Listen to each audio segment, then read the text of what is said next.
నమస్తే. తెలుగు రాజ్యంకి స్వాగతం. నేను మీ సంధ్య. తెలుగు సినిమా ఇండస్ట్రీ యవనిక మీద ఎందరో సూపర్ స్టార్లు తమ నటనతో తెలుగు జాతి ఖ్యాతిని ఖండాంతరాలు వ్యాపింపజేసిన విషయము మనందరికీ తెలిసిందే. ఈ నేపథ్యంలో వారు మన మధ్య లేకపోయినా వారి గురించి స్మరించుకుంటూ వారి సినిమాలను చూస్తూ మనం ఎంజాయ్ చేస్తున్నాం. ఈ నేపథ్యంలో మొన్న నట విశ్వవిఖ్యాత నందమూరి తారక రామారావు గారి జయంతి పూర్తయిన విషయం మనందరికీ తెలిసిందే. మరొక సూపర్ స్టార్ కృష్ణ గారు ఇప్పుడు మన మధ్య లేకపోయినా ఆయన జయంతి రోజు ఆయనను ఒక్కసారి స్మరించుకునే ప్రయత్నం చేద్దాం. ఆయన ఎప్పుడు సినిమా ఇండస్ట్రీకి రావడం జరిగింది, ఎన్ని సినిమాలు నటించారు, ఏవేవి హిట్లుగా నిలిచాయి, అలాగే ఎన్నో సంచలనాలకు సూపర్ స్టార్ కృష్ణ గారు వేదికగా నిలిచిన విషయం మనందరికీ తెలిసిందే. మరి ఆయన జయంతి రోజున 83వ జయంతి రోజున ఆయనను మీ అందరి ముందు ఆవిష్కరించే ప్రయత్నం చేస్తున్నాం. మరి చరిత్రకారులు, సినీ రాజకీయ విశ్లేషకులు చిలగడ శ్రీకాంత్ గారు మనతో ఉన్నారు. ఆయన మాటల్లో కృష్ణ గారి గురించి. శ్రీకాంత్ గారు నమస్తే అండి. నమస్కారం సంధ్య గారు. 83వ జయంతి ప్రస్తుతం మన మధ్య లేకపోయినా ఆయన క్రియేట్ చేసిన ఎన్నో సెన్సేషన్స్ గురించి సినిమాకి సంబంధించి ఏదన్నా కొత్తది రాగానే ఇది ఎప్పుడో మా సూపర్ స్టార్ కృష్ణ గారు చేసేశారు అనేసన్న ఒక మాటను ఇప్పటికీ మనం అంటూనే ఉంటాం. ఆయన గురించి ముందుగా చెప్పాలంటే ఫస్ట్ మీ మదిలో మెదలాడే మాటలు ఏంటి అసలు? కృష్ణ గారు మితభాషి. కృష్ణ గారు ఎంత మాట్లాడాలో, ఎప్పుడు మాట్లాడాలో, ఎక్కడ మాట్లాడాలో అంత మాత్రమే మాట్లాడినటువంటి మనిషి. కృష్ణ గారు మాటల మనిషి కాదు, కృష్ణ గారు చేతల మనిషి. ఎందుకంటే ఒక దశలో కృష్ణ గారు లేకపోతే అని ఒకసారి తెలుగు సినిమా పరిశ్రమను ఊహించుకుంటే, తెలుగు సినిమా చరిత్రలో సూపర్ స్టార్ కృష్ణ అనే పేజీ లేకపోతే చాలా నిస్సారంగా, నిస్సత్తువుగా తెలుగు సినిమా చరిత్ర ఉండేదని అనిపిస్తుంది. ఓకే. ఎందుకంటే ప్రయోగాలకు పెట్టింది పేరు. ప్రయోగశీలిగా, నిత్య సృజనశీలిగా తనను తాను రూపుదిద్దుకుంటూ తెలుగు సినిమా చరిత్రలో వెలకట్టలేనటువంటి వజ్రమాణిక్యాల లాంటి అపురూపమైనటువంటి చిత్రరాజాలన్నింటినో తెలుగు సినిమా పరిశ్రమకు అందించినటువంటి సాహసి సూపర్ స్టార్ కృష్ణ గారు. ఆయన దేనికి వెరవల, భయపడల, వెనుతిరిగి చూడాల. ఏ ప్రయోగం చేద్దామన్నా ఫస్ట్ స్కోప్ కావచ్చు, ఫస్ట్ 70mm కావచ్చు, ఫస్ట్ కౌబాయ్ ఫిలిం కావచ్చు, ఇట్లా. అంటే ఆయనకి మూడో సినిమానే గూఢచారి 116 అండి. మన తేనె మనసులు పరిచయ చిత్రం అయిపోయి ఆదుర్తి సుబ్బారావు గారితో కన్నె మనసులు చేస్తున్నారు. చేస్తుంటే 2 సినిమాలు కృష్ణ గారు, రామ్మోహన్ గారుల కోసమే చేస్తున్నారు. అందరూ రామ్మోహన్ గారు చాలా పెద్ద హీరో అయిపోతాడు, ఆంధ్ర దేవానంద్ అన్నారు ఆయన. అంత అందగాడు రామ్మోహన్, చాలా పెద్ద హీరో అవుతాడు అని అన్న తర్వాత కృష్ణ గారి భవితవ్యం ఏంటి అని అనుకున్నారు. రాజలక్ష్మి ఆర్ట్ పిక్చర్స్ నుంచి డూండి గారు వాళ్ళు తేనె మనసుల ఆఫీస్కి ఫోన్ చేసి, ఏమండి మీ హీరోని పంపించండి అని అన్నారంట. రామ్మోహన్ పంపించారంట. పంపిస్తే ఇతను కాదండి అతను అన్నారంట.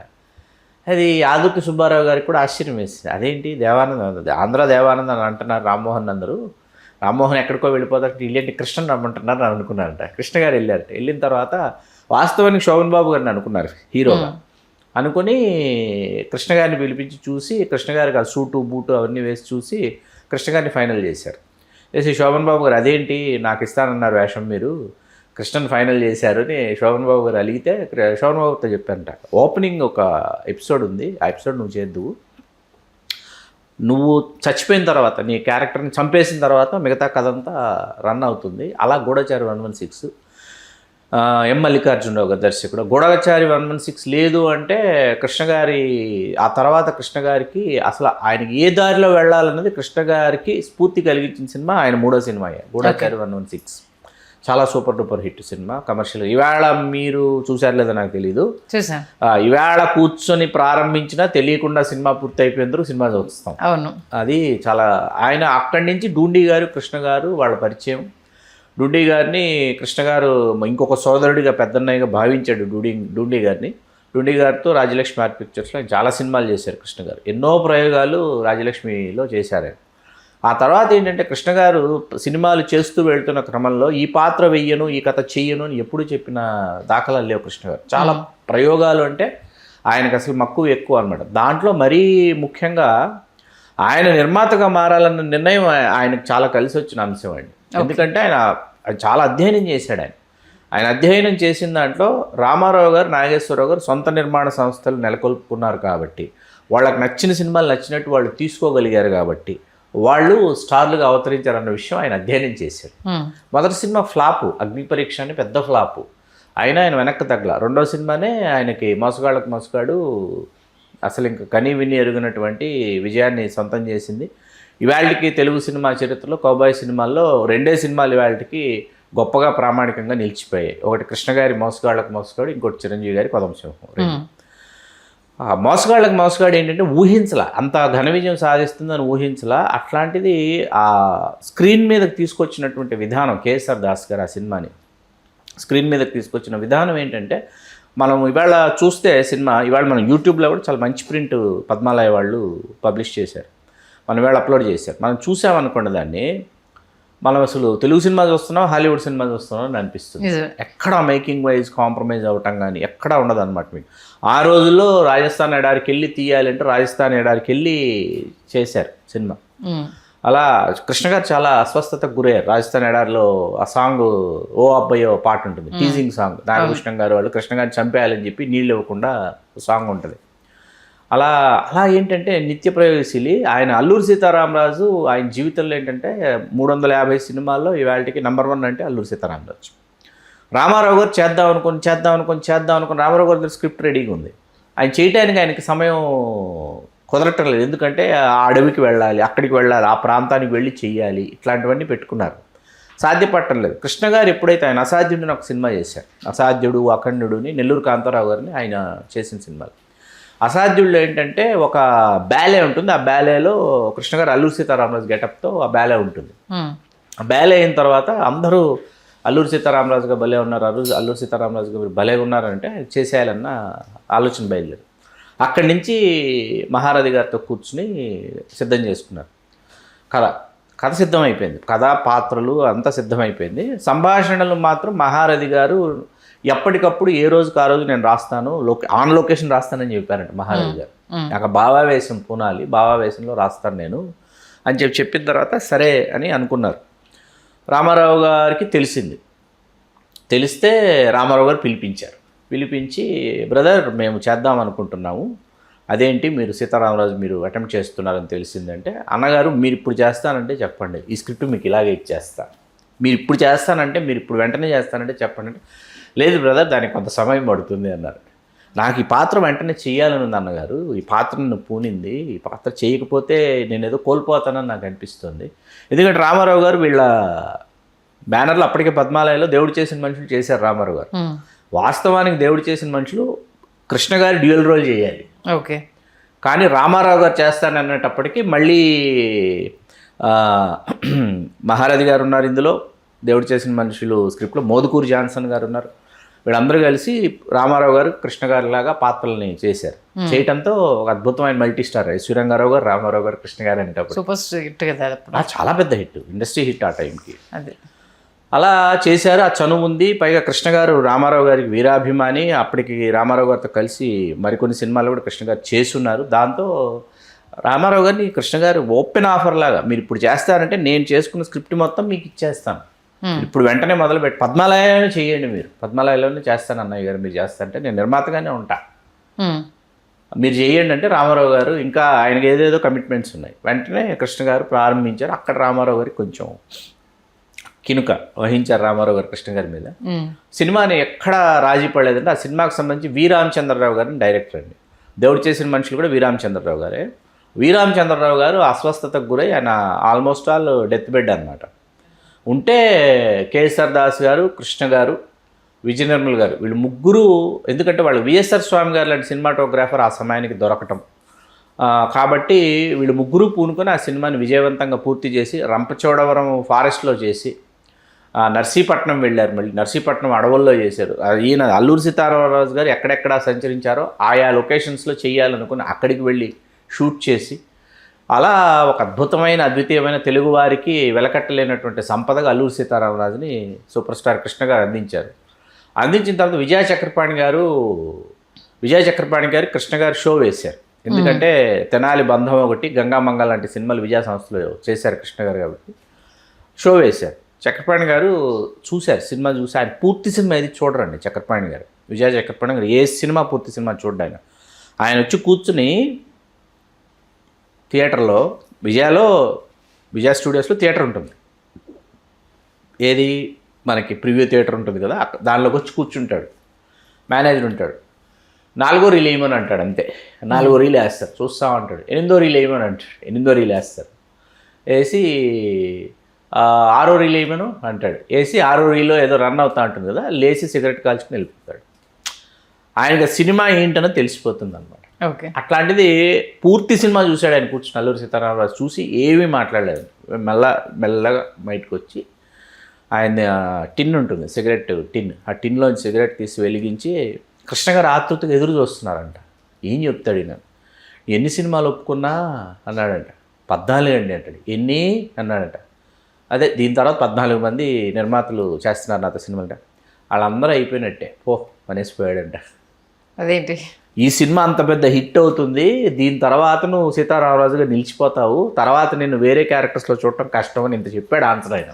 ఓకే, అంటే నిర్మాత లాస్ అయిపోతారు అనేసా ఒక లైన్లో చెప్పేసి వెళ్ళిపోయాడు ఆయన. కృష్ణ గారి తర్వాత అర్థమైందంట అంత బాగుంది సినిమా అని చెప్పేసి మహదానంద పెడిపోయాడండి కృష్ణ.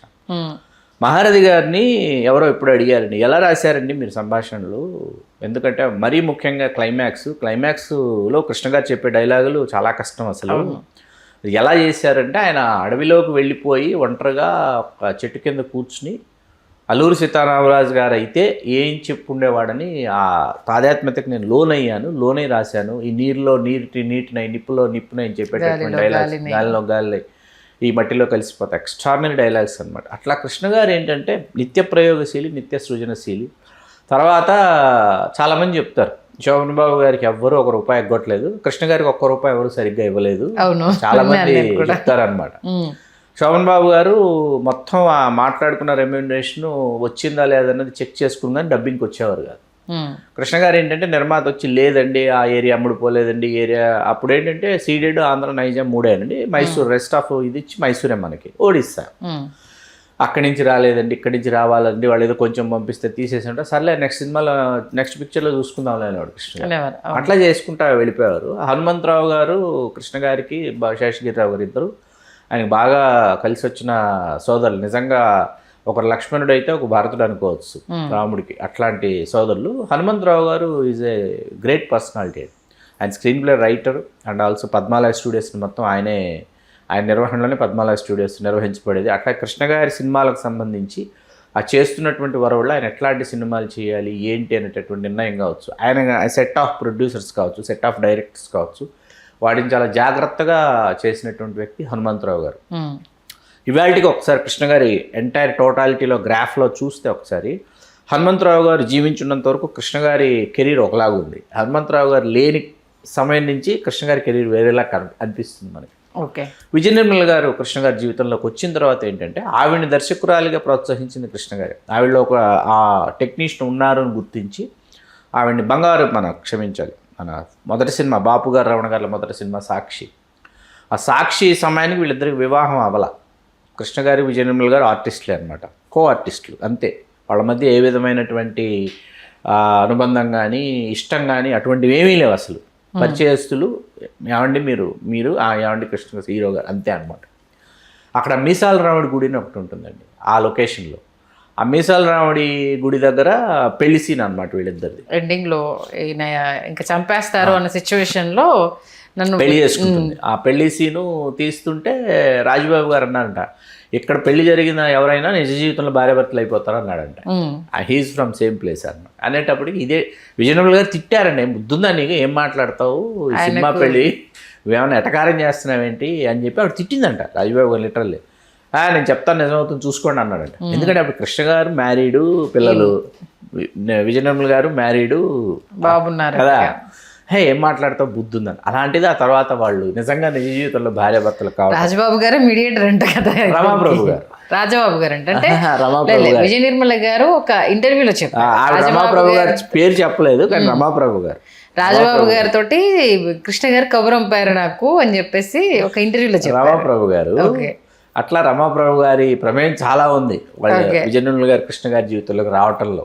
ఎందుకంటే వ్యక్తిగతంగా రమాప్రభు గారు చాలా విషయాలు చెప్పారు కాబట్టి అవి ఒకరోజు ఆవిడ మనం ఒక మంచి ఇంటర్వ్యూ చేసి ఇంకొన్ని విషయాలు తెలుసుకుందాం. ఓకే. అట్లా రమాప్రభు గారు అలా ఆవిడ వీరి జీవితంలోకి రావటం, వచ్చిన తర్వాత ఏంటంటే కృష్ణ గారు ఆవిడని ఎంకరేజ్ చేయటం డైరెక్టర్. ఆ డైరెక్టర్ ఎంకరేజ్ చేయడం ఎక్కడ దాకా వెళ్ళిందంటే ఆవిడ మలయాళంలో మొదటి సినిమా కవిత అని చేశారు.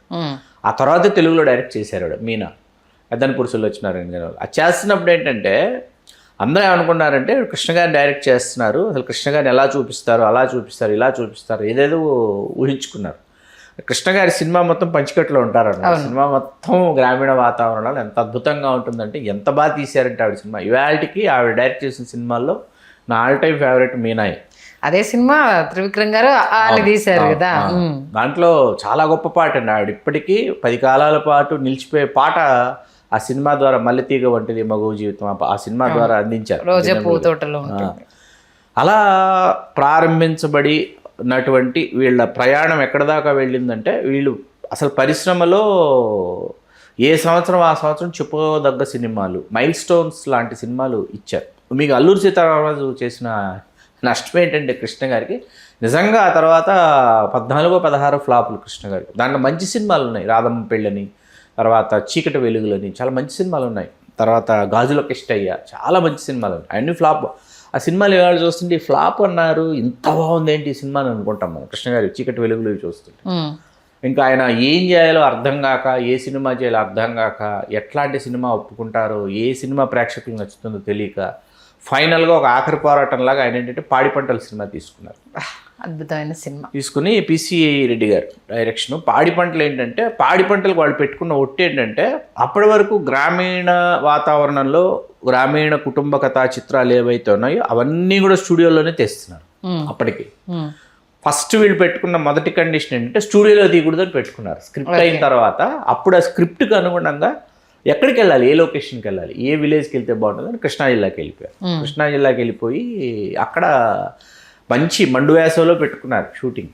కృష్ణా జిల్లాలో షూటింగు. అట్లాగే దాంట్లో కూడా ప్రాజెక్టుకు సంబంధించి ఉంటుందన్నమాట. ఆయకట్టు ప్రాజెక్టు ఇవన్నీ ఉంటాయి దాంట్లో. ఈ బంగారు భూమి పాట ఒకటి, తర్వాత నాకు చాలా ఇష్టమైన పాట మహాదేవన్ గారు స్వరపరిచిన ఇరుసులేని బండి ఈశ్వరుడి బండి, అది విజయనిర్మల గారు కృష్ణ గారిని టీస్ చేసి సాంగ్. ఆ సాంగ్ చాలా, అది రీమిక్స్ చేసిన ఈవేళ చాలా బాగుంటుంది ఆ పాట మహేష్ బాబు గారి సినిమాలో దేంట్లో. అలా గూఢాచారి సినిమాలు, జేమ్స్ బాండ్ సినిమాలు, కౌబాయి సినిమాలు, జానపద సినిమాల్లో కృష్ణ గారు ఎన్ని ప్రయోగాలు చేశారు. ఎవరికి మహాబలుడు అని ఒక సినిమా ఉంటుంది, మీరు ఈవేళ చూడండి. మహాబలుడు అసలు ఇప్పుడు ఈ మధ్యకాలంలో చాలా ఈ జానర్లో, ఫోక్లోర్ జానర్లో చాలా ప్రయోగాలు, మనకు విఎఫ్ఎక్స్లు అది ఇది అన్నీ కృతకంగా ఉంటున్నాయండి. మహాబలుడు చూస్తే ఇంత న్యాచురల్గా ఎలా చేశారు అనుకుంటారు, అంత న్యాచురల్గా చేసి. అలా పాడి పంటలో చేయటం, పాడి పంటలు కని వినేరుగానే విజయం సాధించి మళ్ళీ కృష్ణ గారి కెరీర్ని గాడిలో పడేసింది. రాఘవేంద్రరావు గారు వచ్చిన తర్వాత, రాఘవేంద్రరావు గారు, కోదండరామిరెడ్డి గారు వీళ్ళు వచ్చిన తర్వాత బాపయ్య గారు కొన్ని సినిమాలు చేశారు. బాపయ్య గారు కాకుండా రాఘవేంద్రరావు గారు, కోదండరామిరెడ్డి గారు వచ్చిన తర్వాత కొత్త పుంతలు తొక్కిచ్చారు. అప్పటిదాకా కేఎస్ఆర్ దాస్ గారిని, కృష్ణ గారి సినిమాలు అంటే యాక్షన్ ఓరియంటెడ్ అంటే కేఎస్ఆర్ దాస్ గారు. విజయ నిర్మల్ గారు కొన్ని డైరెక్ట్ చేశారు, మధ్యలో మిగతా దర్శకులు కొన్ని డైరెక్ట్ చేస్తుండేవాడు. ఆయన చాలా అద్భుతమైన క్లాసిక్స్లో విశ్వనాథ్ గారి సినిమాలు ఉన్నాయంటే నమ్ముతారా మీరు? విశ్వనాథ్ గారు కృష్ణ గారు అద్భుతమైన సినిమాలు చేశారు. ఉండమ్మా బొట్టు పెడతా ఒకటి, అసలు మామూలుగా ఉండదు సినిమా. అది ఒక చిన్న సెంటిమెంట్ ని ఎంత అద్భుతంగా పండించారు అనేది జమున గారి క్యారెక్టర్ చాలా అద్భుతంగా ఉంటుంది సినిమా. నేరము శిక్ష ఒకటి, ఇలాంటి అద్భుతమైన సినిమాలు చేశారు విశ్వనాథ్ గారు కృష్ణ గారు.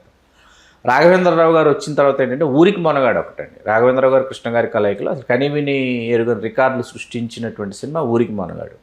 ఊరికి మొనగాడు తర్వాత ఘరానా దొంగ తర్వాత శక్తి తర్వాత అగ్నిపర్వతం తర్వాత అడవి సింహాలు, ఇట్లా దీని తర్వాత వజ్రాయుధం. ఇలా రాఘవేంద్రరావు గారు కృష్ణ గారు ఏంటంటే ఇద్దరు దొంగలు, కృష్ణ శోభన్ మామూలు పెట్టి రాఘవేంద్రరావు గారు వరుసగా సూపర్ డూపర్ హిట్స్ అనమాట. అసలు ఇండస్ట్రీ హిట్స్ ఉన్నాయి ఇట్లా. అగ్నిపర్వతం ఇండస్ట్రీ హిట్, అగ్గిపెట్ట ఉందా, అదే అగ్ని జమదగ్గి, థియేటర్లు తగలబడిపోతాయి. ఈవేళ మాట్లాడుతున్నారు కానీ ఆవేళ కృష్ణ గారు థియేటర్లను తగలబెట్టేశారు ఆ ఒక్క డైలాగ్తో. అవును, అంతే కదా.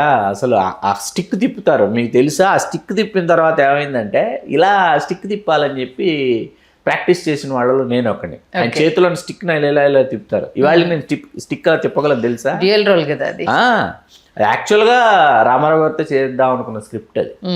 రామారావు గారితో చేద్దామన్న స్క్రిప్ట్ కృష్ణ గారికి రాసి పెట్టింది. రెండో క్యారెక్టర్ లేదండి, రెండో బ్రదర్ క్యారెక్టర్ లేదు అసలు యాక్చువల్గా. కృష్ణ గారి ఫొటోస్ తో ఒక సాంగ్ ఉంటుంది కదా, విజయశాంతి గారిది. ఎంత అద్భుతంగా పిక్చరైజ్ చేశారు ఈ గాలిలో అన్నది. అసలు చాలా అది వైవేష్ చౌదరి గారికి అది ఇన్స్పిరేషన్. సీతయ్యలో పెట్టారు చేశారు. సిమ్రాన్ సిగ్గేస్తుంది నేను చూస్తుంటే అన్నది.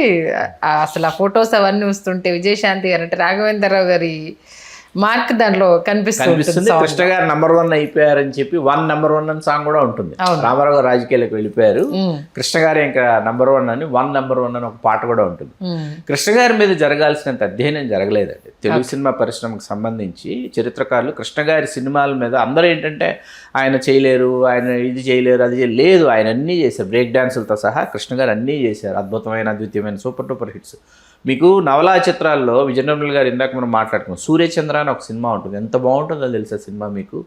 అట్లాగే విజయబాబు నాయుడు గారు డైరెక్ట్ చేసిన కృష్ణగారిడి ఒకటి, మహారాజశ్రీ మాయగాడు, ఇంకా చుట్టాలు వస్తున్నారు జాగ్రత్త ఒకటి. అట్లా మీకు ఒకటి కాదు రెండు కాదు, బుర్రిపాలెం బుల్లోడు, ఇలా ఆ టైంకి ఏంటంటే ఈ సినిమాలను అయితే ఏకలవ్య చేశారు. కురుక్షేత్రం వచ్చేసి అదొక ఇది కమలాకర్ ఏకలవ్య, విజయారెడ్డి గారి డైరెక్షన్, ఎంఎస్ రెడ్డి గారి నిర్మాత. కృష్ణ గారిది మోగింది ఢమరుకం పాట ఉంటుంది, ఓపెనింగ్ సాంగ్. ఆ సాంగ్లో కృష్ణ గారి డ్యాన్స్ 3 రోజులు డే అండ్ నైట్ చేశారంటే కృష్ణ గారు. ప్రాక్టీస్ తర్వాత షార్ట్, ప్రాక్టీస్ తర్వాత షార్ట్. హీరాలాల్ మాస్టర్ కృష్ణ గారు నేను చేయను, నా వల్ల కాదు, నాకు రాదు అని ఎప్పుడు ఏ రోజు చెప్పలా. ఆయన మరీ ప్రమాదభరితమైనటువంటి చాలా రిస్క్తో కూడుకున్నటువంటి షార్ట్స్ అవి చేసేవారు కాదు. కానీ ఆయన రోజుకి 4 షిఫ్ట్లు పనిచేసినటువంటి హీరో. 4 షిఫ్ట్లో ఒక హీరో పనిచేస్తున్నాడంటే ఎంతమంది నిర్మాతలు, ఎంతమంది టెక్నీషియన్స్, ఎంతమంది నటీనటులు, ఎంతమంది సాంకేతిక నిపుణులు, ఎంతమంది డిస్ట్రిబ్యూటర్స్, ఎగ్జిబిటర్స్కి ఉపాధి కల్పించారు కృష్ణ గారు అనే విషయం అర్థం చేసుకోవాలి. 4 షిఫ్ట్స్ అంటే ఏంటి తెలుసా మీకు సంధి గారు? 6×4 = 24 అండి. రోజుకి 24 గంటలు. ఒక షిఫ్ట్ 6 గంటలు అండి. 6 గంటలు ఒక సినిమాకి ఇచ్చేవారు.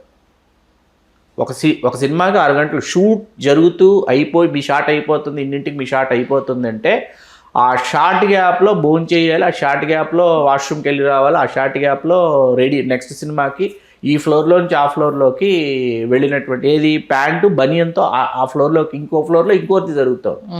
అక్కడి నుంచి ఇంకెక్కడికో లొకేషన్కి వెళ్ళాలి, ఇంకొక సినిమా. ఇట్లా చేసినటువంటి సినిమాలు అది ఎలా సాధ్యమవుతుంది ఒక నటుడికి అని ఆలోచిస్తే మన వాళ్ళు నంబర్ ఆఫ్ ఫిలిమ్స్. నాకు అందుకే కృష్ణ గారు శారీరకంగా ఎక్కువ అలసిపోయారండి. అలసిపోయినా విజయనిర్మల గారు ఉంటే ఆయన ఉండేవారని అనిపించింది నాకు. ఆవిడ ఎందుకంటే ఆయన కంటికి రెప్పలా కాపాడుకున్నారు కాబట్టి. కానీ విజయనిర్మల గారు పోవడం, వెంటనే ఇంద్ర గారు పోవడం బాగా ఆయన కృంగిపోయారు. ఇంకా కృంగిపోయి మానసికంగా కూడా కృంగిపోయి ఆయన 80 సంవత్సరాల వయసులో పరమపదించడం అనేది అత్యంత బాధాకరమైనటువంటి విషయం అన్నమాట. అలాగే 70s 80sలో ఎన్టీఆర్ గారు కృష్ణ గారి మధ్య బీభత్సమైన కాంపిటీషన్ ఉండేది. ఫ్యాన్స్ మధ్య ఆ రేంజ్లో వార్ నడిచేదంటే పోటాపోటీగా సినిమాలు రిలీజ్ అయ్యేవని విన్నాం. ఒకసారి దాని గురించి. పోటాపోటీగా అని కాకపోతే ఏంటంటే ఈయన ఇద్దరు నంబర్ ఆఫ్ ఫిల్మ్స్ చేసేవాడు. రామారావు గారు నంబర్ ఆఫ్ ఫిల్మ్స్ చేసేవాడు, కృష్ణ గారు నంబర్ ఆఫ్ ఫిల్మ్స్ చేసేవాడు. రామారావు గారు అప్పుడు కూడా 7-8 సినిమాలు రామారావు గారు ఖచ్చితంగా ఉండేవి. కృష్ణ గారికి 10-12 సినిమాలు ఉండేవి. కృష్ణ గారికి హైయెస్ట్ 18 సినిమాలు అంటే విడుదలైంది. ఓకే. దీనిలో ఏమైపోయేదంటే థియేటర్స్ ఆ రోజుల్లో ఏంటంటే అండి, థియేటర్లు ఉన్నాయి ఆ రోజుల్లో. మీరు చెప్తున్నటువంటి కాలానికి ఉమ్మడి ఆంధ్రప్రదేశ్లో ఎన్ని థియేటర్లు ఉన్నాయని మీరు అనుకుంటున్నారు? ఈవేళ లేవు. ఆ రోజు ఎన్ని ఉన్నాయి అనుకుంటున్నారు మీరు? మేబీ ఊరికి 3,500 థియేటర్లు ఉన్నాయి అప్పటికి. ఓకే. ఎంటైర్ యునైటెడ్ ఆంధ్రప్రదేశ్లో 3,500 థియేటర్స్ ఉన్నాయి అప్పుడు ఉమ్మడి ఆంధ్రప్రదేశ్. ఓకే. కాబట్టి ఏంటంటే మీకు సినిమాకి థియేటర్ దొరికేది. ఇప్పుడు మా మదనపల్లి లాంటి సెంటర్ అనుకోండి, మాకు 6 థియేటర్లు ఉండేవి. ఓకే. మీకు 6 థియేటర్లకి ఫీడింగ్ ఉండేది. రామారావు గారి సినిమా, కృష్ణ గారి సినిమా, ఈ రెండే ఆప్షన్ మాకు. 70s early 70sలో వీళ్ళిద్దరిదే option. మధ్యలో మీకు నాగేశ్వరరావు గారిది, శోభన్ బాబు గారు, కృష్ణరాజు గారు, మిగతా హీరోలు, మిగతా తర్వాత వచ్చినటువంటి వాళ్ళ సినిమాలు, కళాత్మక సినిమాలు, పాత సినిమాలు. మీకు ఎప్పుడు ఇలాంటి 5 థియేటర్లు లేకపోతే 4 థియేటర్లు 6 థియేటర్లు ఉన్న ఊళ్ళల్లో ఏంటంటే మీకు ఖచ్చితంగా ఒక థియేటరు ప్రీవియస్ విజయవారు, వాహినివారు, అన్నపూర్ణ, ఎన్ఐటి, ఈ ప్రసాద్, వీళ్ళ తాలూకు బ్లాక్ అండ్ వైట్ సినిమాలు రెగ్యులర్గా మీకు ప్రదర్శితమవుతూ ఉండేవి. ఆ చార్ట్ ప్రకారం ప్రదర్శితం అవుతూ ఉండేవి అవి. ఆ థియేటర్ పాత సినిమాల థియేటర్ అని అర్థమైపోయింది అందరికీ.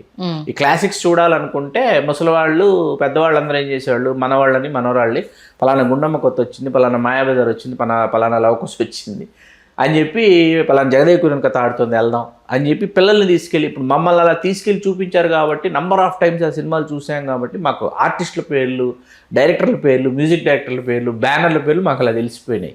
ఓకే, వాళ్ళ సమయంలో విడుదలైన సినిమాలు కదా అవి వాళ్ళు మాకు చూపించడం వల్ల థియేటర్స్ వల్ల జరిగినటువంటి అద్భుతమైనటువంటి ఒక నోస్టాలజీ ఏదైనా ఉందంటే అది ఇదే అనమాట. అట్లా సినిమాల్ని ఫీడ్ చేసినటువంటి హీరోలు రామారావు గారు, కృష్ణ గారు. అభిమానుల మధ్య విపరీతమైనటువంటి ఫ్యాన్ వార్ ఉండేది. కాకపోతే ఏంటంటే రామారావు గారికి, కృష్ణ గారికి అల్లూరి సీతారామరాజు దగ్గర నుంచి వచ్చిన గ్యాప్. ఓకే, ఆ గ్యాప్ కురుక్షేత్రం సినిమా అప్పటికి తారాస్థాయికి వెళ్ళిపోయి, రామారావు గారు దానవేశ్వరకరణ చేస్తున్నారు, కృష్ణ గారు కురుక్షేత్రం చేస్తున్నారు. రెండు పోటాపోటీ సినిమాలు కావు. ఓకే, కాకపోతే పరిశ్రమలో పోటీ వాతావరణం వచ్చేసింది, తెలియకుండా వచ్చింది. అది ఎంత దూరం వెళ్ళిపోయిందంటే కురుక్షేత్రంలో యాక్ట్ చేస్తున్నటువంటి వాళ్ళు ఎవరు దానవేశ్వరకరణలో యాక్ట్ చేయకూడదు, దానవేశ్వరకరణలో యాక్ట్ చేస్తున్న వాళ్ళు ఎవరు కురుక్షేత్రంలో యాక్ట్ చేయకూడదు అని పెట్టేసుకున్నారు. ఓకే, చాలా స్పష్టమైన నిబంధన. ఇద్దరు ఆర్టిస్టులకు మాత్రం నిబంధన వర్తించలా. ఒకరు కైకాల సత్యనారాయణ గారు, ఇంకొకరు గుమ్మడి వెంకటేశ్వర గారు. ఇద్దరు 2 సినిమాల్లో ఉంటారు. కైకాల సత్యనారాయణ గారు మరీ అద్భుతం ఏంటంటే దానవేశ్వరకరణలో భీముడు, అవును, అక్కడేమో దుర్యోధనుడు కురుక్షేత్రంలో. ఇక్కడ రామారావు గారికి ఏ స్థాయిలో దుర్యోధనుడికి ఒక సీన్ దుర్యోధనుడికి ఉంటుందో అక్కడ ఒక సీన్ కైకాల సత్యనారాయణ గారి మీద ఉంటుంది. అద్భుతంగా చేశారు కైకాల సత్యనారాయణ గారు, ఎవరికీ అది గుర్తురాదు. ఓకే, కైకాల సత్యనారాయణ గారు ఏంటంటే రామారావు గారు, నాగేశ్వరరావు గారు, కృష్ణ గారు, శోభన్ బాబు గారు మరియు చిరంజీవి గారు 5గురితో ఆయన తన జీవితంలో సరిసమానమైనటువంటి పాత్ర పోషించినటువంటి one and only artist Kaikala Satyanarayana గారు. ఓకే, రామారావు గారు, కృష్ణ గారికి బాగా ఈ ఫ్యాన్ వార్ పెరిగిపోయింది. జ్యోతి చిత్ర వాళ్ళది సూపర్ స్టార్ బ్యాలెట్ అండి. వాళ్ళు సూపర్ స్టారు ఎవరు అని చెప్పేసి ఎవ్రీ ఇయర్ సూపర్ స్టార్ని ప్రకటించేవాళ్ళు. మొదట ఒక 2-3 సంవత్సరాలు రామారావు గారిని వాళ్ళు ప్రకటించిన తర్వాత ఏమైందంటే కృష్ణ గారి ఫ్యాన్స్ ఆ జ్యోతి చిత్ర స్టాల్స్లోకి వచ్చే లోపు ఏజెంట్ దగ్గరకు వస్తాయి. ఫస్ట్ ఏజెంట్ దగ్గర నుంచి బుక్ స్టాల్స్కి వస్తాయి. బుక్ స్టాల్స్కి కూడా రాకుండా ఏజెంట్ దగ్గరికి వెళ్ళి కొనేసేవాళ్ళు. కొనేసి బ్యాలెట్ ఉంటుంది, సూపర్ స్టార్ బ్యాలెట్ తీసి సూపర్ స్టార్ కృష్ణ అని రాసి కట్ చేసి పంపించేసేవాళ్ళు. అలా వరుసగా కృష్ణ గారు సూపర్ స్టార్ అన్నది అది రామారావు గారికి అర్థమైంది. కృష్ణ గారి అభిమానులు వెళ్ళిపోయి ఇలా చేస్తున్నారు. అట్లా వాళ్ళ మధ్య జరిగింది. రామారావు గారు రాజకీయాల్లోకి వెళ్ళినప్పుడు కృష్ణ గారిని కూడా రామారావు గారు రండి బ్రదర్ అని ఆహ్వానించారు. కృష్ణ గారు, విజయ నిర్మల్ గారు వెళ్ళి రామారావు గారిని అభినందించి వచ్చారు. ముందే ఆయన రామారావు గారు గెలిచిన తర్వాత వీళ్ళు దంపతులు ఇద్దరు వెళ్ళి రామారావు గారిని కలిసి రామారావు గారికి శుభాకాంక్షలు చెప్పారు, వచ్చారు. ఆ తర్వాత మీకు 85 ఎన్నికల సమయం నుంచి ఏమైందంటే రాజీవ్ గాంధీ గారు రామారావు గారిని ఎదుర్కోవాలంటే ఇంకెవరున్నారు అని రాజీవ్ గాంధీ గారు ఆరా తీసి కృష్ణ గారు ఇట్లా ఆయనకు ఎదురెళ్ళారని తెలిసి కృష్ణ గారిని కాంగ్రెస్ పార్టీలోకి స్వాగతించి ఆయన సపోర్ట్ గానే ఉన్నారు కదా, ఎక్కడ ఎదురెళ్ళినట్టు కానీ అంటే మామూలుగా సినిమాల పరంగా వీళ్ళకి ఒక ఆర్టిస్ట్ కావాలి, వీళ్ళకి ఒక హీరో కావాలి, కాంగ్రెస్ పార్టీకి ఒక హీరో కావాలి. అలా కృష్ణ గారిని రాజీవ్ గాంధీ గారు ఆకట్టుకున్నారు. ఆకట్టుకొని రాజీవ్ గాంధీ గారు హైదరాబాద్ వచ్చినప్పుడల్లా కృష్ణ గారిని కలవడం, లేదా కృష్ణ గారిని ఢిల్లీకి రమ్మని చెప్పి అక్కడి నుంచి ఫ్లైట్ టికెట్స్ చేసి పంపించడం లాంటివి చేశారు. ఆ ఎఫెక్ట్ సినిమాల మీద కూడా ప్రచారం చేశారు. కాంగ్రెస్ పార్టీకి ప్రచారం చేస్తుంటే రాయలసీమలోనే మా నంద్యాల అనుకుంటాను, నంద్యాలలో కృష్ణ గారికి రాళ్ళు విసిరారు. ఒక రాయి కంటి మీద తగిలింది. పెద్ద సర్జరీ జరిగింది, కనుపోవాల్సింది కృష్ణ గారికి. సర్జరీ జరిగింది. ఆ సంఘటన చాలా కాలం కృష్ణ గారు గాగుల్స్ పెట్టుకొని తిరిగారు. అంత పెద్ద సర్జరీ జరిగింది, గాయమైంది. తర్వాత అందుకని ఆయన ఏంటంటే పూర్తిగా కాంగ్రెస్ పార్టీకి దగ్గరయ్యారు. వంగవీటి మోహన్ రంగారావు గారి సంఘటనకు సంబంధించి ఆ తర్వాత అంతకుముందే కృష్ణ గారు ఏం చేశారంటే రాజీవ్ గాంధీ గారి స్నేహంతో నా పిలిపే ప్రభంజనం అని ఒక సినిమా చేశారు. నా పిలిపే ప్రభంజనం రామారావు గారి పోలిన పాత్ర సత్యనారాయణ గారి చేత వేయించి చేశారనమాట. దాంట్లో చంద్రబాబు నాయుడు గారి పాత్ర, తర్వాత దగ్గుబాటి వెంకటేశ్వర గారి పాత్ర, వీళ్ళ పాత్రలు ఉంటాయి. మన పురంధేశ్వరి గారి పాత్ర, వీళ్ళందరి పాత్రలు, భువనేశ్వరి గారి పాత్రలన్నీ పెట్టి చేశారు సినిమా. ఆ తర్వాత మీకు మున్సిపల్ ఎన్నికలు వచ్చాయి. మున్సిపల్ ఎన్నికలు వచ్చేటప్పటికి ఏం చేశారంటే కృష్ణ గారు వెనకలుండి కృష్ణ గారి ఆశీస్సులతో ప్రభాకర్ రెడ్డి గారి డైరెక్షన్లో మండలాధీశుడు ఒక సినిమా తీయించారు. కోట శ్రీనివాసరావు గారు రామారావు గారి పాత్ర వేసి అది జరిగింది. జరిగిన తర్వాత మీకు ఎన్నికల సందర్భంగా 2 సినిమాలండి. ఎన్నికలు అయిపోయాయి. రామారావు గారు ఓడిపోయినా కూడా 2 సినిమాలు వచ్చాయి. ఒకటి సాహసమైన ఊపిరి, రంగా గారి ఇన్సిడెంట్తో చేశారు. రంగా గారి పాత్ర విజయచంద్ర గారి చేత చేయించారు కృష్ణ గారు. చేసి తర్వాత వచ్చి గండిపేట రహస్యం అని గడ్డిపేట ఆశ్రమం ఉంది కదా రామారావు గారిది, గడ్డిపేట రహస్యం అని, అందులో మన 30 Years పృథ్వీ గారు రామారావు గారు పాత్ర చేశారు. ఈ సినిమాలన్నీ సూపర్ డూపర్ హిట్స్. ఈనాడు సినిమా కూడా అప్పుడు, ఈనాడు కాదండి, ఈనాడు ఇది చాలా మంచి అంశం మీరు లేకపోతే. ఈనాడు December 17, 1982 విడుదలైంది. ఈనాడు కృష్ణ గారి 200 సినిమా. ఆ సినిమా విడుదల కావడం ఒక విధంగా తెలుగుదేశానికి చాలా మేలు చేసింది ఆ సమయంలో. రామారావు గారు ఆ విషయం బాహాటంగా చెప్పారు, మీ సినిమా మాకు చాలా మేలు చేసింది బ్రదర్ అని. అంటే అప్పటి వరకు ఉన్నటువంటి వ్యవస్థలో ఉన్న లోపాలు ఎత్తి చూపేటటువంటి పాత్ర కృష్ణ గారు చేశారు. చేయడంతో ఆ సినిమా December 17 విడుదలయ్యి సూపర్ డూపర్ హిట్ కావడం, అది టాకు స్ప్రెడ్ అవటం, అవన్నీ ఏంటంటే ఎన్నికల సమయంలో రామారావు గారికి చాలా ఉపయోగపడింది ఈనాడు సినిమా. అలా కృష్ణ గారు అద్భుతాలు చాలా ఉన్నాయండి, ఒకటి కాదు. ఆయన సాహసి, దీశాలి, ఆయన మీద జరగాల్సినంత చర్చ జరగలేదు. పురస్కారాల విషయంలో కూడా ఆయనకు అసలు న్యాయం జరగలేదు, చాలా అన్యాయం, తీరని అన్యాయం జరిగింది ఆయనకి. రఘుపతి వెంకయ్య నాయుడు పురస్కారం ఆయనకి లేదు, విజయనిర్మల గారికి ఇచ్చారు. పద్మభూషణ్ కూడా ఆయనకి, చిరంజీవి గారికి పద్మభూషణ్ ఇచ్చి, మోహన్ బాబు గారికి పద్మశ్రీ ఇచ్చి, ఆ తర్వాత 7 కృష్ణ గారికి పద్మభూషణ్ ప్రకటించారు. చాలా బాధాకరమైన అంశం అది. కృష్ణ గారు ఏంటంటే is not a hero, writer, producer, editor, director, studio owner, ఇన్ని అసలు చేసినటువంటి, అసలు నిర్వహించినటువంటి వ్యక్తికి మనం ఈపాటికి ఫిలింనగర్లో, జూబ్లీ హిల్స్లో ఒక కాంస్య విగ్రహం ఈపాటికి ప్రతిష్ఠించాలి. జరగలేదు, చెయ్యలేదు. దానికి ఎవరు బాధ్యత వహిస్తారు, ఎవరు బాధ్యత? ఆయన ట్రాన్స్ఫర్మేషన్ ఆఫ్ కృష్ణ గారు ఏంటంటే ఒక ప్రవాహంలాగా వెళుతున్నటువంటి సమయంలో ఆయన ఒక సింహాసనంలో డైరెక్ట్ చేయాలి, నేను డైరెక్ట్ చేయటం సింహాసనం లాంటి సినిమా అసలు అద్భుతం కదా చేసి ఆయన 15 సినిమాలు 16 సినిమాలు డైరెక్ట్ చేశారు. ఆ డైరెక్ట్ చేసిన సినిమాల్లో కొడుకు దిద్దిన కాపురం అని మహేష్ బాబు అద్భుతమైన పాత్ర, ముగ్గురు కొడుకులని. రాఘవేంద్రరావు గారి వరకే ఆగిపోయారు. ఎస్ కృష్ణ రెడ్డి గారితో తీసింది, నెక్స్ట్ జనరేషన్ వాళ్ళతో తీసిన సినిమాల గురించి మీరు అసలు చెప్పనే లేదు. అంటే అది ట్రాన్స్ఫర్మేషన్ అండి. ఎస్వి కృష్ణారెడ్డి గారి సినిమాలో ఆయన నెంబర్ 1 అనేది హీరో. స్పెషల్ సాంగ్స్ చేయటం మొదలు పెట్టాడని, యమలీల ఇవన్నీ స్పెషల్ సాంగ్స్ చేయడంతో ఏంటంటే ఆ శుభమస్తు అనే సినిమాలో కూడా స్పెషల్ సాంగ్ చేశాడు, భీమేన్ గారి డైరెక్షన్. ముప్పలనేని శివ గారిది గరానా అల్లుడు ఒకటి బాగుంటుంది సినిమా. కొంగే జారిపోతుంది ఇవాళకి అవుట్ స్టాండింగ్ సాంగ్, మాలశ్రీ గారు, కృష్ణ గారు. అలా నాకేంటంటే ఆయన చేసిన బ్రేక్ డాన్సులు నాకు చాలా ఇష్టం. అంటే 95లో కూడా అమ్మదొంగ లాంటి సూపర్ హిట్, తమ్మారెడ్డి భరద్వాజ్ గారి డైరెక్షన్ పచ్చని కాపురం ఒకటి, ఇట్లా ప్రతి సంవత్సరం ఆయన ఏదో ఒక సినిమా పలకరించింది, ప్రేక్షకులను పలకరించలేదు అన్నది అవాస్తవం అనమాట. ఆయన ప్రయోగాలు చేస్తూనే ఉన్నాడు, డాన్సులు చేస్తూనే ఉన్నారు, ఫైట్స్ చేస్తూనే ఉన్నారు. నేను ఎక్కడ ఇది అవ్వలేదు. కోదండరామిరెడ్డి గారు చేసిన సినిమా రామరాజ్యంలో భీమరాజు, కిరాయి కోటిగాడు, ఖైదీ రుద్రయ్య, మామూలు సినిమాలు కాదు. మహాసంగ్రామం, సర్దార్ కృష్ణమనాయుడు అవనుకోండి, అవి ఓకే సో. మీకు పల్నాటి సింహం అద్భుతం అండి. కోదండరామిరెడ్డి గారు కృష్ణ గారుల కలయికలో పల్నాటి సింహం ఇవాళకి ఆ సినిమా కూడా మనం స్టార్ట్ చేస్తే అయిపోయేంత వరకు లేవలేమన్నమాట. అలా వెళ్ళిపోతుంటుంది సినిమా. మిగతా వాళ్ళు యాజ్ ఎ హీరోగా రిటైర్మెంట్ ఇచ్చిన కృష్ణ గారు నేను ఇంకా ఎంగానే ఉన్నాను ఆయన కంటిన్యూ అవడం అనేది గ్రేట్ థింగ్. దాన్ని జనాలు యాక్సెప్ట్ చేయడం అంటే ఎప్పటికప్పుడు ఆయన ట్రాన్స్ఫర్ చేసుకుంటారు, లుక్స్ కావచ్చు, ఆయన స్టైల్ ని కావచ్చు, జనాలు ఎప్పుడబ్బా ఇంకా ఏంటినా అనే అనిపించుకోకుండా కంటిన్యూ అవడం అనేది. బాధేసే విషయం ఏంటంటే సెకండ్ టైప్ ఆఫ్ జనరేషన్ క్యారెక్టర్స్కి వచ్చినప్పుడు ఆయన ఎక్కువ ఉపయోగించుకోలేదని, అంటే ఫాదర్ క్యారెక్టర్స్ కానీ ఈ టైప్ ఆఫ్ క్యారెక్టర్స్కి ఎక్కువ ఉపయోగించుకోలేదని అనిపిస్తుంది. అంటే అది మన దర్శకుల తప్పిదమేనండి. మన రచయితలు వేరే రాష్ట్రం నుంచి తీసుకొచ్చి ఫాదర్ క్యారెక్టర్స్ ని చేయిస్తున్నప్పుడు మన దగ్గర ఉన్న ఇప్పుడు నాగేశ్వరరావు గారు కొన్ని చేశారు, ఆయన కెరీర్ కి సంబంధించి ఫాదర్ గా, మామయ్యగా కొన్ని ఆయన కంటిన్యూ చేశారు. కృష్ణ గారి దగ్గరికి వచ్చేసి ఆ సినిమా పాత్రలు రాయలేదు. మన రచయితలు దర్శకులు ఏంటంటే పాత్రలు రాయకుండా ఆయన ఎంతసేపు ఏంటంటే వెళ్ళి ఏమండి మీరు మళ్ళీ విగ్గు పెట్టుకొని మళ్ళీ మీరు డాన్స్ చేస్తే బాగుంటుంది, ఇలాగే ఆయన్ని ఇచ్చేసారు. ఇట్స్ నాట్ కరెక్ట్ అనమాట. ఆయన ఎప్పుడు ట్రాన్స్ఫార్మ్ అవన దైవమగనని శివాజీ గణేశన్ గారి సినిమా, అది రామారావు గారికి శివాజీ గారి సినిమాలు చాలా ఇష్టం. శివాజీ గణేశన్ గారు ఏది రీమేక్ చేద్దామని చూసేవారు రామారావు గారి దగ్గరకు వచ్చేటప్పటికి చాలా డీగ్లామరైజ్డ్గా ఫాదర్ అండ్ సన్, ఒక సన్ చాలా బాగుంటాడు, ఫాదరు ఇంకో ఫస్ట్ సన్ చాలా డీగ్లామరైజ్, మొత్తం స్కార్ ఉంటుంది అనమాట.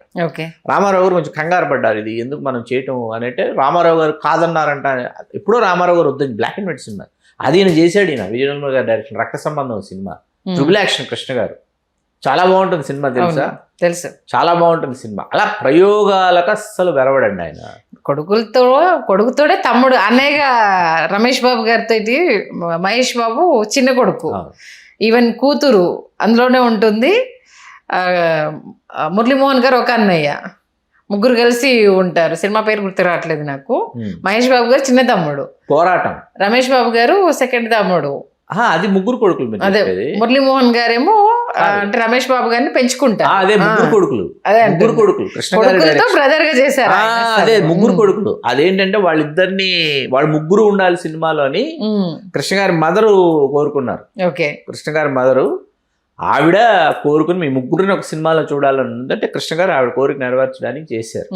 ముగ్గురు కొడుకులు. తర్వాత మహేష్ బాబు గారితో కొడుకు దిద్దిన కాపురం అంటే ఫాదర్ సన్ క్యారెక్టర్స్ ఒక 2-3 మూవీస్ ఉన్నాయి అనుకుంటాను మహేష్ బాబు. పోరాటం ఫస్ట్ ఫిల్మ్ కోడి రామకృష్ణ గారి డైరెక్షన్ లో. అది చాలా బాగుంటుంది. అలా ఎన్నో మాట్లాడుకోవచ్చు కృష్ణ గారు. ఇంకా దేవుడే గెలిచాడని, బొమ్మలు చెప్పిన కథ అని, అమాయకుడు కాదు అసాధ్యుడు, ఎన్ని చెప్పిన కథ అయితే చాలా అద్భుతంగా ఉంటది. అసలు సిస్టర్ దాన్ సెంటిమెంట్ లో మండే గుండెలు, అసలు కృష్ణ గారు శోభన్ బాబు గారు చేసిన ముందడుగు, అదే మండే గుండెలు ముందడుగు, రెండు సురేష్ ప్రొడక్షన్స్, రెండు బాబాయ్ గారి డైరెక్షన్. నాకు తెలిసి ముందడుగు ఈ మంత్ లోనే రిలీజ్ అయింది అనుకుంటా. ముందడుగు చాలా అద్భుతంగా హిట్, హిందీలో కూడా సూపర్ డూపర్ హిట్ చేస్తే ముందడుగు. రాజేష్ ఖన్నా, జితేంద్ర ఇద్దరు చేశారు.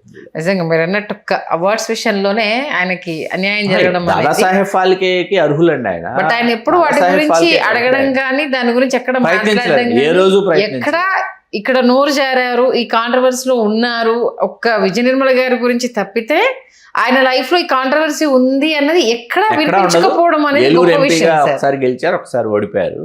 ఏలూరు సిఆర్ రెడ్డి కళాశాల విద్యార్థి, అక్కడే మురళీమోహన్ గారు, ఈయన సహాధ్యాయులు, ఇద్దరు కలిసి చదువుకున్నారు అలా.